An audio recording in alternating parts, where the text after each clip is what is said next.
Hi Neil, and welcome to another episode of TwstNotes where I summarize the latest story update on JP. We've just gotten chapter 8, and damn, this chapter is wild. Like, there was just so much going on across all genres, and it's given me a lot to chew on theories-wise. But yeah, let's go ahead and talk about Book 7, parts 117 to 139. So we pick up with Idia plotting revenge in that whole flashback that we ended off of last time. We then jump to the present, and Ordo and Idia are telling Silver Styx wants to use his unique Maho for their plan. And their plan? Unionize the girls, basically. Idia makes them watch this wild video explainer that he made that we as players are forced to sit through, and it explains everything about their plan. And also it uses the line stickers, which is wild. Like, I was like watching and I was like, wait, are those the line stickers? And they are. The whole thing is honestly very, very wild. It's very funny, but it's also just like, we already kind of knew what was gonna happen. We already kind of knew what was going to happen, but like, okay, glad you got to have a little bit of fun, Idia. Idia uses the server analogy from last chapter, and basically, like, Styx's plan is to go into everybody's dreams, wake them up, and then gather everyone for a fight against Malleus. Silver, Sebek, Yu, and Grim are a little confused, but obviously willing to go along with it. Idia tells them that he'll stay behind as support, but Ordo will go with them. The gang's a bit miffed about it, since Idia had them watch this, like, I don't know how long it is. I want to say that it's like 5 minutes long. It's actually fairly long. But yeah, Idia had them watch this whole thing, and then he's like, oh yeah, by the way, I'm not going. So they're kind of miffed, but Idia explains that Malleus is already suspicious of him because he did kind of wake up, and the only reason he's talking to them in person right now is because Ordo put up a hologram of him to trick Malleus if, Malleus comes looking for Idia. Silver points out his unique Maho can't target people, it just kind of happens. But Ordo tells him that they have dream coordinates, so they'll try guiding him. Sebek asks what will happen to Malleus, and Ordo says he'll be fine once he wakes up. But if he's still overblooded when he wakes up, a fight's inevitable. Don't care for that, but okay. The gang is ready to head out, but Idia tells Sebek to change his clothes since he's still wearing his Briarland armor, which also the fact that it's Briarland and not Kingdom of Briar keeps throwing me off. But anyways, Sebek is like, these are my only clothes. And Idia's like, you can use magic, literally use magic to change them. Ordo reminds Idia that they just started learning that type of magic, so like they're not really good at it. So Idia quickly whips up a magical tool for the guys so they can change their clothes. It makes a magic chip, like, app sort of thing for you smartphone that can also change their clothes. The caveat is that you have to yell dream form change for it to work. So he's forcing them to have magical girl transformations, which honestly, correct.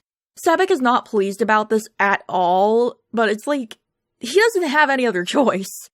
And once they're changed and they're very awkwardly like, dream form change, they head into their first dream. They land in Eppel's dream where he's the strongest, tallest, and best spell drive player in like, the school basically. He's fucking giant and they didn't scale his head for the live 2D. So he looks like that fucking Natsuki sprite, the one where she's like super fucking buff. I think we should ship them actually. Anyways, the gang is extremely disturbed at Eppel's appearance, and he was like, damn, this is a nightmare, huh?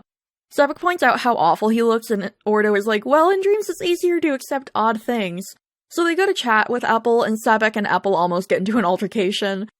The others try to wake him up by reminding him he's actually short and how he always looked up to Lilia, who is a literal short king.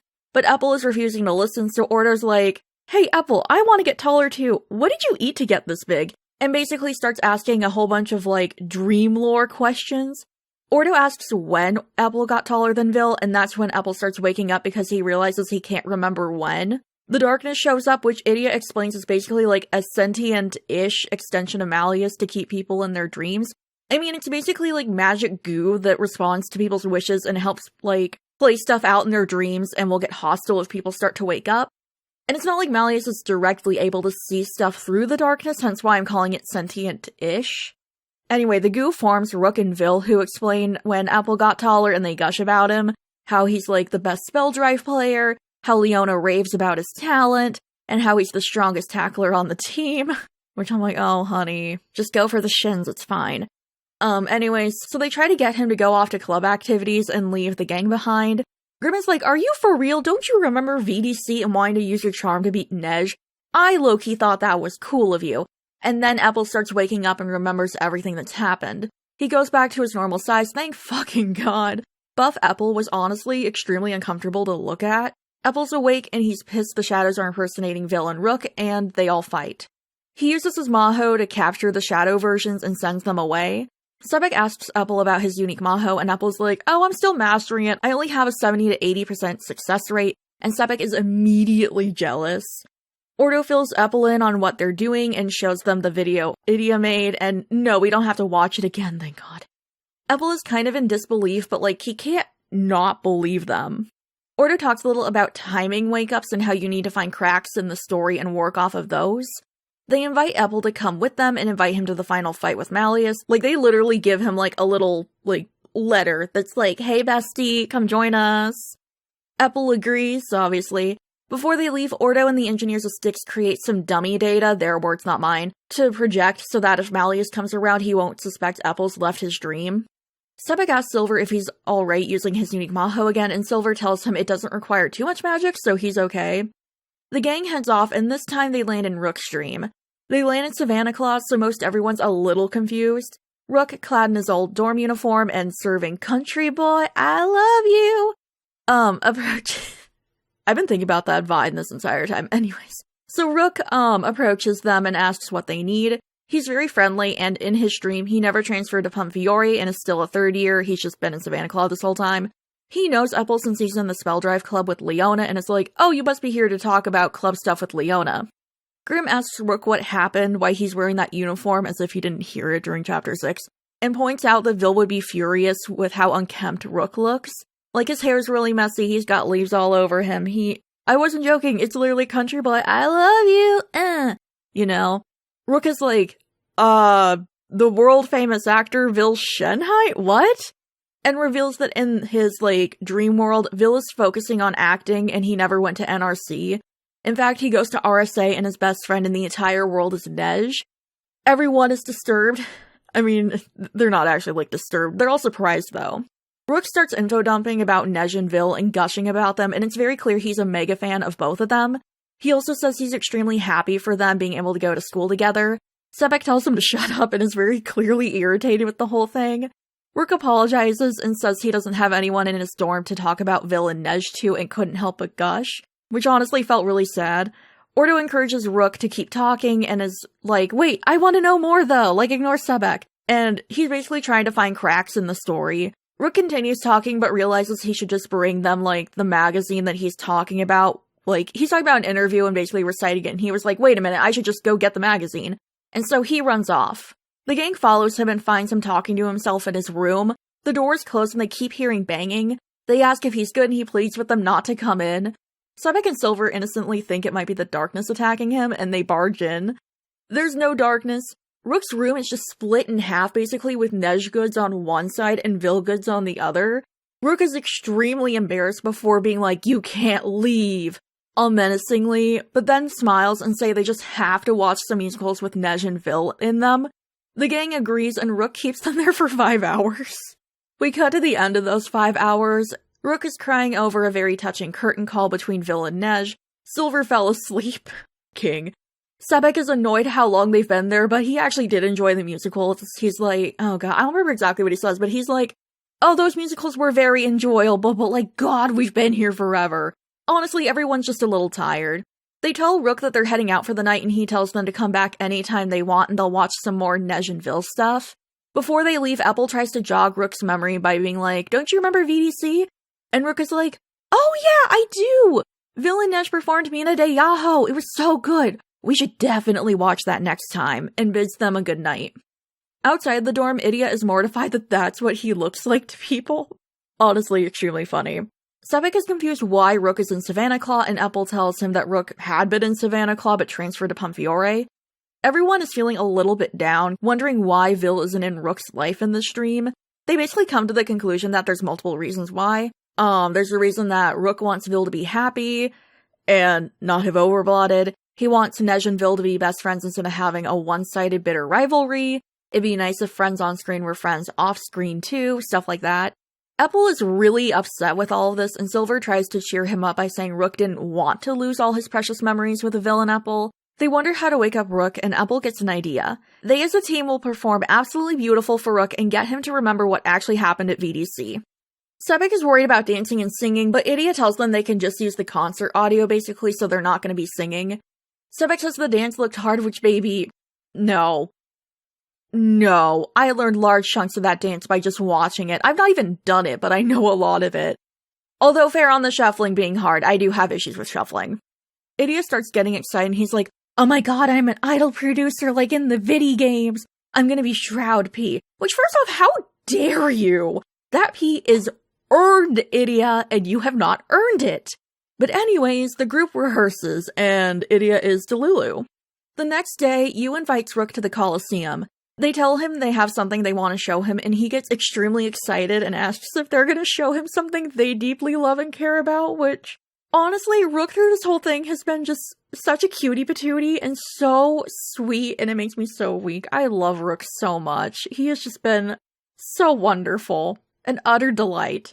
Yu takes him into the Coliseum where they have the VDC stage stuff set up, and Yu, along with the others, performs absolutely beautiful. It's the first twist tune of Book 7. Unfortunately, they don't have the voice actors re-record a new version. It's still the NRC Tribe version, which I'll get into why this irritates me at the end of the video. I'm not gonna go into that tangent now. Rook is confused, but remembers that dance. He's starting to wake up, so the darkness comes and forms shadow versions of Nej and Vil in their RSA uniforms. Vil compliments the NRC students and says they were fantastic, and then he and Nej take the stage and perform Minna de Yahoo. Now, admittedly, whenever I do this twist tune, I have it on mute because I am a Minna de Yahoo hater, so I'm not super familiar with the original, but I'm fairly certain this is a new version with Vil singing with Nej. I'm pretty sure that it's different because it's like, I can pick out Nej's voice, but I can't pick out the voices of the dwarves. So I think it's a new version with, like, I think there's 2 voices in there, and I think it's Nej and Vil, but anyway, I'm pretty sure it's a new version. Anyways, Rook is captivated by them, and Apple starts chewing him out, talking about how he's a bigger traitor right now than when he voted for RSA, and that's when Rook starts to remember. Rook starts crying and points his arrows at Nej and Vil, who have this moment of, I'll protect you. No, I'll protect you! The gang have a fight against the shadow versions and win. Rook hugs Apple and tells him how sorry he is and how upset he is for having forgotten about, like, VDC and everything else.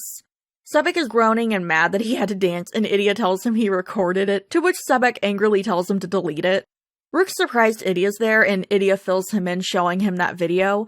Honestly, take a shot every time that explanation video was brought up. They invite Rook to join him, and he agrees. Idia tells him to change, and he easily does this on his own, and Sebek is even more jelly. Oh, I love Sebek. Love that little guy.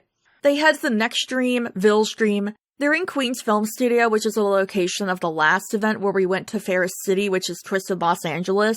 It's just a giant film studio. It low-key resembles Disney Campus in Burbank. For any Californians that are listening, you know what this looks like, basically. Rook starts gushing about the dream corridor, and Sebek and Silver are worried he's not fully awake because of how fast he's talking, but Ordo is like, no, that's just how nerds talk. Vil arrives at the studio to dozens of adoring fans, and whoever's in charge of recording lines and stuff, like their audio people, they made a custom walla for this, like for Vil arriving.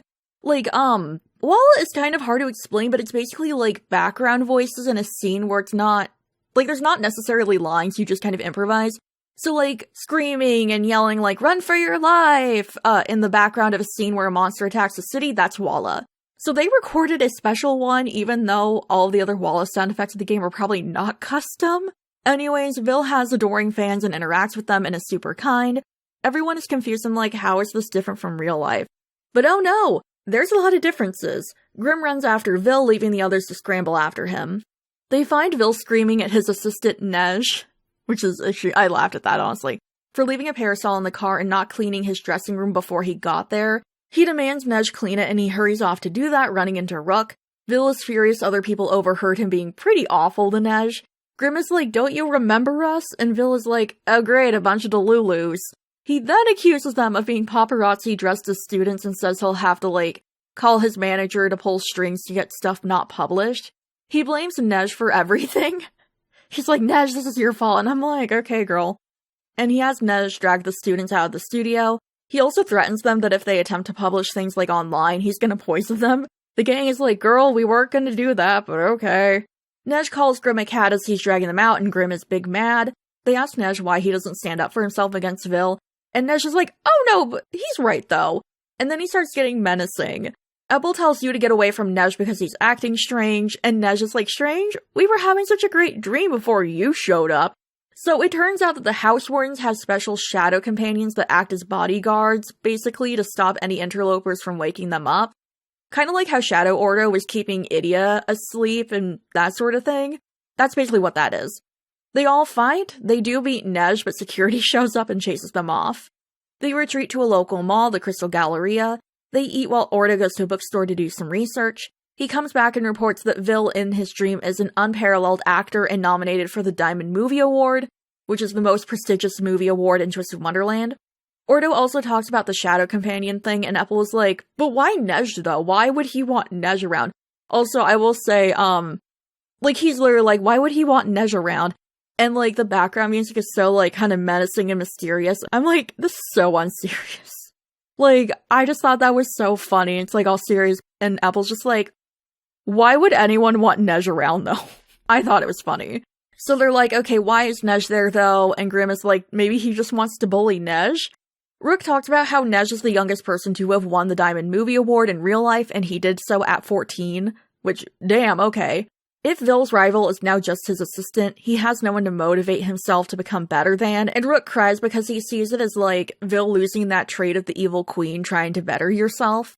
They talk about just being handed things being an empty kind of happiness.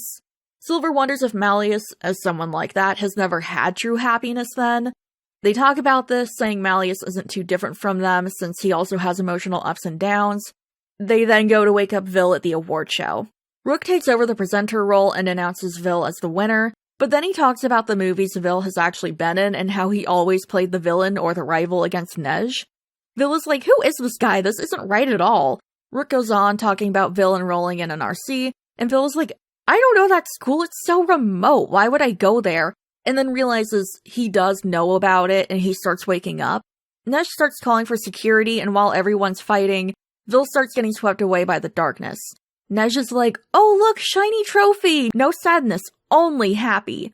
Rook manages to cast his unique Maho just before Vil slips into the darkness. The others jump in after him. They're inside the Coliseum at NRC. Purple fog fills the corridor and they hear people crying. The gang comes across Nej passed out and the dwarves sobbing and screaming for help. Nej found dead in Twisted Miami. No, but yeah, Rook asks what happened and they say they don't know. They just got back from looking at stalls and found him passed out. Ordo takes his vitals, and there's the longest flatline sound effect, which honestly kind of sent me. But he's not actually dead. I don't know why they would use that sound effect then, but anyways. Apple uses his unique Maho to slow the curse. He and Rook quickly realize this is VDC and the dream must have been changed for NRC Tribe to come out on top. They hurry to find Vil. He's on stage with shadow versions of the other members, and they've just been announced the winners. The gang storms the stage, and Vil is confused why there's 2 Apples and 2 Rooks. The gang pleads with Vil to wake up, but the shadows try to get him to stay dreaming. Rook is like, you told me you never forgive yourself for what you did, and Vil remembers and wakes up. The Pumfiori trio only has a quick moment to hug it out before the darkness attacks. Because Apple helped Nej and there's still a rival for Vil, the dream is collapsing. Vil didn't accomplish his goal of being the fairest, so now the dream is just imploding. Idia calls them and tells them to evacuate to the dream corridor immediately, but as they're going, the darkness grabs Vil and won't let go. Rook and Apple try to get him free, but Idia tells them to leave him and that Vil will probably stay awake or he'll wake up himself, or they could just go back and wake him up again. They refuse, so Idia tells Ordo to drag them away. He does, Vil falls into the darkness, and the gang evacuates. This time, Vil's still awake. It's dark, but he hears crying. He follows it and finds the destroyed VDC stage and his Overblot self. Yes, we're getting Persona coded up in this bitch. The Overblot Vil is distraught and constantly asking Mira who's the fairest and upset when the answer is Nej. He just wants to hear someone call him beautiful. Vil is like, girl, you are so ugly right now. The Overblot gets aggressive and is like, this is Nej's fault. And Vil is like, no, it's entirely my fault I overblotted. I own up to my ugliness as a person. The Overblot morphs into an old hag, so it's basically just his phantom in sort of disguise. It's like, I'll take you down with me and we'll both be crushed, and Vil steps up for the challenge. He overblots but remains conscious. Basically, he has no phantom and increased power. We get to fight as Overblot Vil against his phantom, and honestly, a huge slay. Although they use the same exact sound effects, and since most attacks hit more than once, you hear Vil make the same hurt noise over and over again, and admittedly that was annoying. I muted it halfway through so I could listen to a remix of the Out of Touch Thursday song. But annoyances aside, like, a very small price to pay for playable Vil Overblot. He beats the Phantom and he's back at the Queen's Palace, where the award show is taking place again. He's no longer overblotted. He wins the award and he invites everyone to make a toast with his favorite apple juice. The dream NPCs, who are just darkness, drink, and then Vil is like, "Oh yeah, I poisoned it, by the way." He curses them to sleep and to never wake up. The gang comes back for Vil. It's his turn to watch Idia's video and he's like, "Damn, that's bad." Idia is like, "I know, I can't believe how awful and arrogant Malleus is acting right now." And Vil is like, "No, I meant your movie. I like the simple explanations, but damn, Ordo really had no hand in this, huh?" Which, brutal. Idia found dead in Twisted Miami. But anyways, they invite Vil to the party and he accepts. Silver is about to get everyone ready to leave, but Idia tells them that they should probably pare down since transporting that many people is probably a bad idea. Yu wonders if they should go with Idia and stay behind, but Epple is like, "Are you kidding? You always make it through everything," which, that seems like that'll be important later, and I don't really like that very much. Rook and Epple are gonna go back to their dreams and wait for the call to leave for the final battle. Epple wants to continue, but he agrees to stay behind. He says in the next time they meet, he'll be able to change his clothes on his own. Oh yeah, by the way, Idia has been making those little magical tools for, like, having your magical girl transformation. He's been making that for everyone who can't do their own costume change, so he made one for Epple too. Yeah, I forgot to mention that throughout this whole thing, but yeah, that's a thing.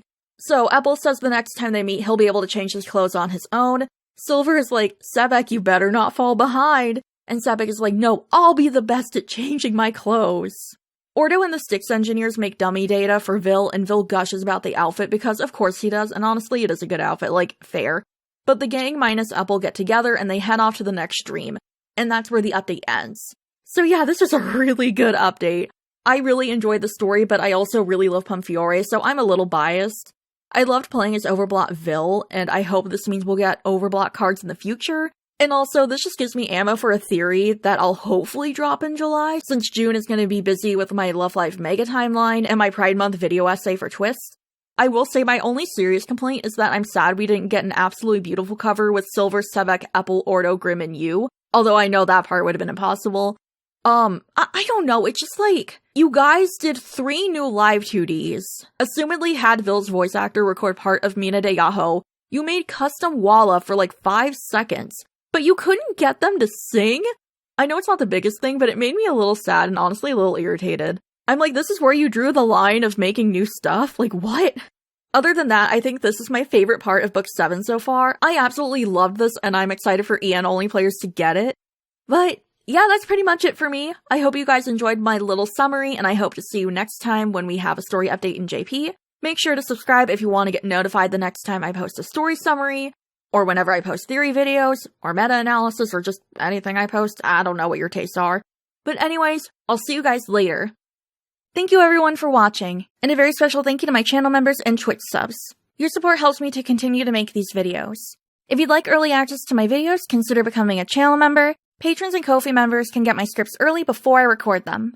I livestream over on Twitch every Tuesday, Thursday, and Sunday. Thanks again guys, and I'll see y'all later.